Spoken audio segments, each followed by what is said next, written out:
l'Assemblée générale, Excellences, Mesdames et Messieurs les chefs d'État et de gouvernement, distingués délégués, Mesdames et Messieurs,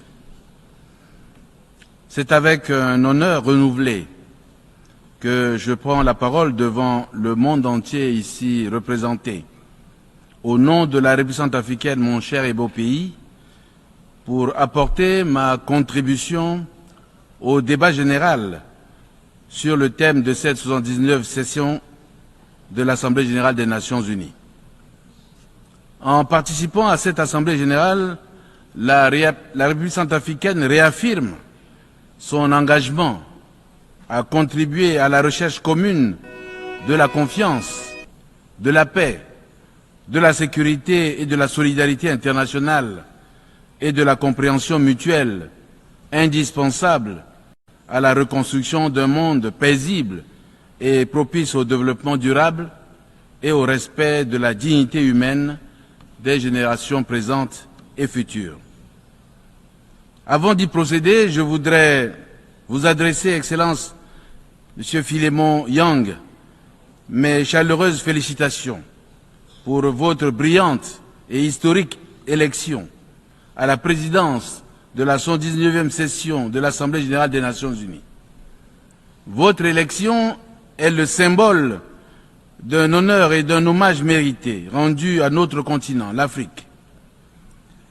Elle est également une source d'immense fierté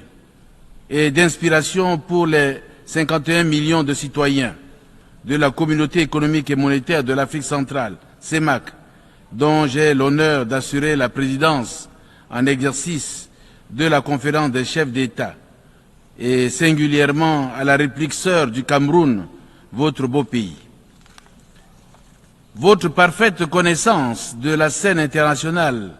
ainsi que vos grandes qualités personnelles sont un atout et un gage du succès de nos travaux. Je suis persuadé que vous servirez au mieux les intérêts de l'ONU et de tous ses États membres et implémenterez la mise en œuvre du vaste programme de réforme de l'ONU pour qu'elle soit plus efficace, plus inclusive, plus représentative et mieux adaptée à l'évolution du monde et au règlement des problèmes graves et immédiats que secoue l'humanité tout entière. Vous avez, soyez-en rassurés, tout le soutien de la République centrafricaine à cet égard. Je tiens également à saluer l'excellente qualité du travail abattu et les résultats obtenus par le président Denis Francis au cours de la 118e session écoulée. Qu'il reçoive ici les témoignages de reconnaissance et de satisfaction du peuple centrafricain. Au secrétaire général des Nations unies, son Excellence Antonio Guterres, je voudrais renouveler la reconnaissance de la République centrafricaine et le plein soutien de son gouvernement à ces différentes initiatives visant à faire de l'ONU, plus que jamais, un lieu où se développent et s'harmonisent les efforts des nations. Comme vous le savez, le 30 juillet dernier, le Conseil de sécurité des Nations unies a décidé de la levée totale de l'embargo injuste, illégitime et inique sur les armes imposé aux forces armées centrafricaines et qui a causé au pays une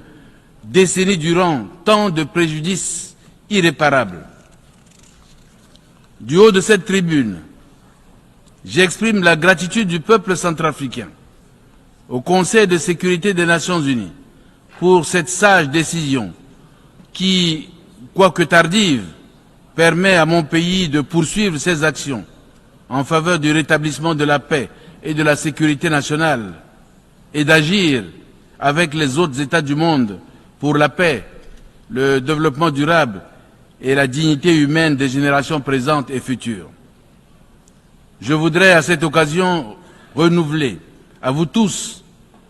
qui avez gardé à cœur la République centrafricaine et soutenu ce combat noble toute la gratitude du peuple centrafricain.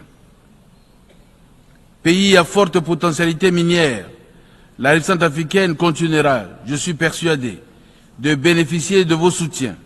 pour la levée totale de l'embargo sur les diamants imposé par le pouce de Kimberley et qui limite son action pour la paix, le développement durable et la dignité humaine des générations présentes et futures. Monsieur le Président, le thème de cette 79e session de l'Assemblée générale, à savoir ne laisser personne de côté, agir ensemble pour la paix, le développement durable et la dignité humaine des générations présentes et futures, contient des recommandations particulièrement importantes qui seront d'un grand poids dans les décisions, dans les discussions pour la réforme de l'architecture mondiale de la paix et de la sécurité et pour l'atteinte des objectifs de développement durable. La paix, nous le savons, est inexorablement liée au développement durable. Malheureusement, alors que nous nous rassemblons chaque année dans cette grande maison du monde ou dans d'autres circonstances aussi importantes les unes que les autres, le monde continue à être confronté à de graves menaces existentielles, devenant ainsi de plus en plus instable et vulnérable. Notre 119e session se tient dans une situation mondiale très turbulente, minée par des crises géopolitiques croissantes, les guerres entre la Russie et l'Ukraine, entre l'Israël et le Hamas, au Soudan et à l'est de la République démocratique du Congo, le terrorisme, la détérioration des conditions économiques qui étouffent la croissance en Afrique, la hausse des prix des carburants. Convaincu que seul le dialogue peut mettre durablement fin à un conflit, la République centrafricaine exhorte les parties en conflit dans les différentes régions du monde à privilégier le dialogue et la diplomatie afin de trouver une solution à tous les désaccords à l'origine de ces conflits et sauver de milliers de vies humaines. En République centrafricaine, la situation sécuritaire au cours de l'année 2024 est relativement stable. Le pays se prépare à renforcer son ancrage démocratique par l'organisation prochaine des élections municipales et régionales jamais réalisées depuis 4 décennies. Dans cette perspective, des mesures spéciales sont prises pour mettre hors d'état de nuire les groupes armés résiduels qui, ne pouvant plus contrôler une portion du territoire, se livrent à des actes de grand banditisme, à l'exploitation illégale ainsi qu'au trafic trop frauduleux des ressources naturelles dans le but d'acquérir des matériels et équipements militaires. La 19e session du comité stratégique du DDRR et la commémoration à Bangui du mois de l'amnistie en Afrique par le Conseil de paix et de sécurité de l'Union africaine il y a quelques jours ont permis d'apprécier à leur juste valeur les avancées significatives réalisées grâce à l'appropriation et la participation de toutes les parties prenantes au processus global de paix et de sécurité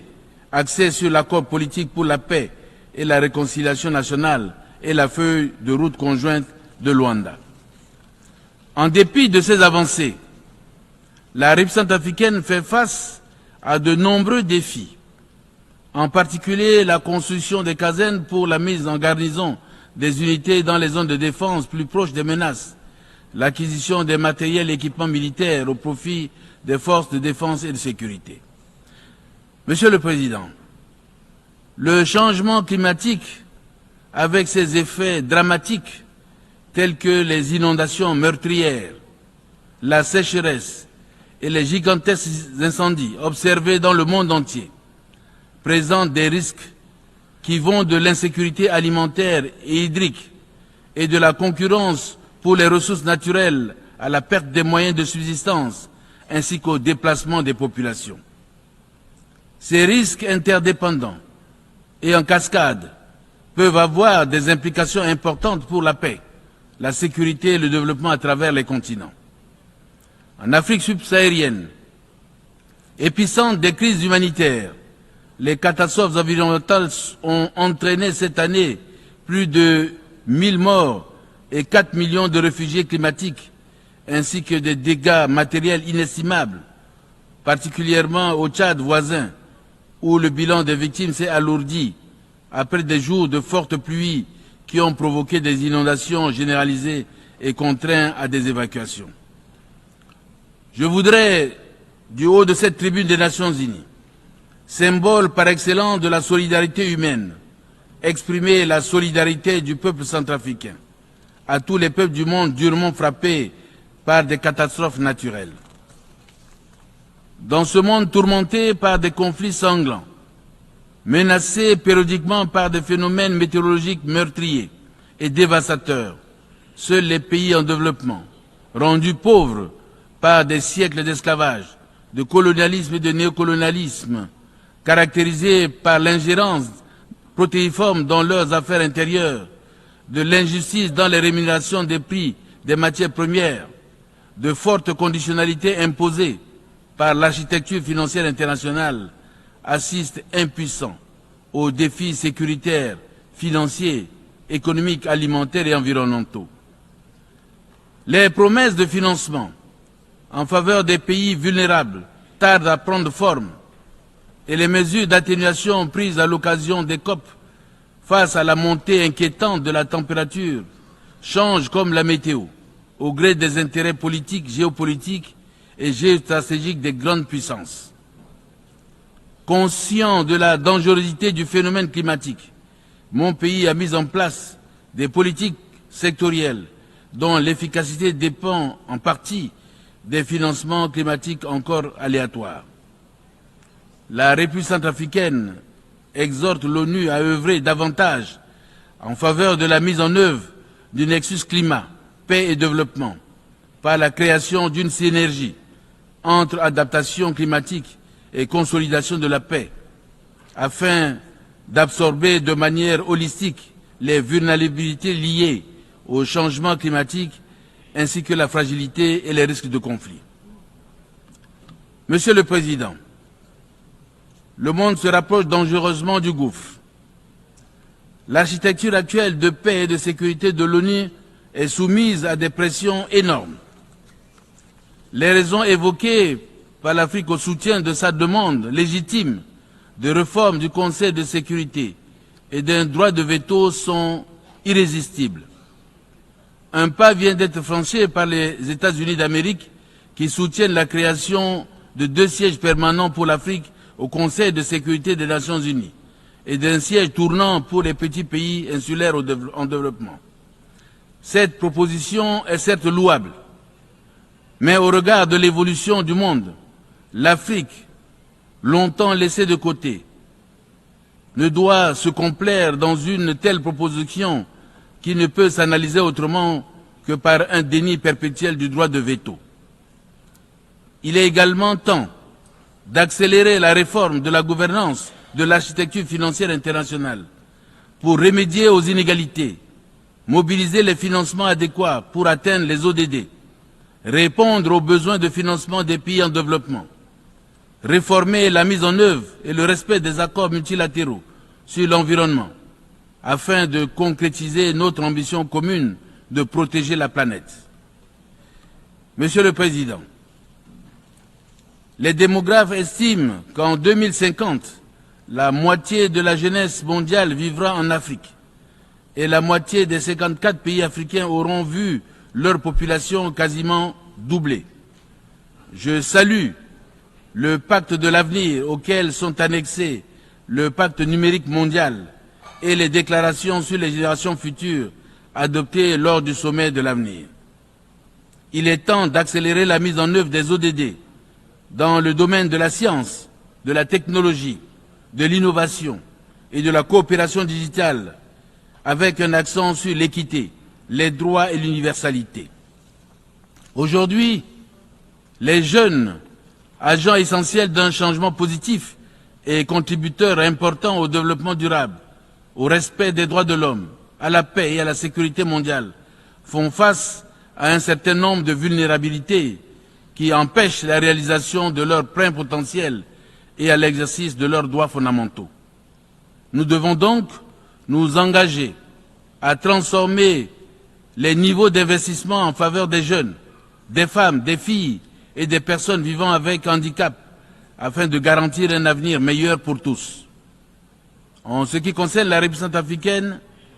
l'ambitieux plan national de développement pour la période 2024-2028 établit un meilleur équilibre entre les besoins et intérêts des générations présentes et futures,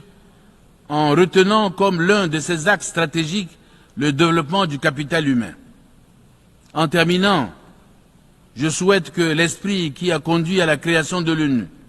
continue sans relâche d'exercer son influence et aider à créer un climat qui permettra de résoudre le problème des atteintes à la paix et à la sécurité internationale, au développement durable d'une manière satisfaisante pour toute l'humanité. Je vous remercie. Au nom de l'Assemblée générale,